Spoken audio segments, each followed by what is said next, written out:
আমাদের পালনকর্তা কে? আল্লাহ তাআলা। সিফাত বলেন, আল আসমাউল হুসনা বলা হয় কাকে? আল্লাহ তাআলার গুণবাচক নাম সমূহকে। হয়েছে?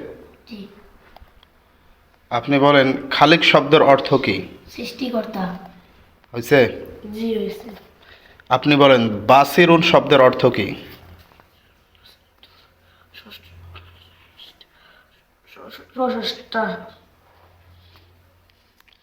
হয়েছে? বলেন বাসিরুন শব্দের অর্থ কি? সর্বস্রষ্টা। সর্ব স্রষ্টা।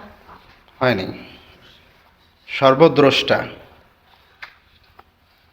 সর্ব দ্রষ্টা। বলেন বাসিরুন শব্দের অর্থ কি? সর্বদ্রষ্টা।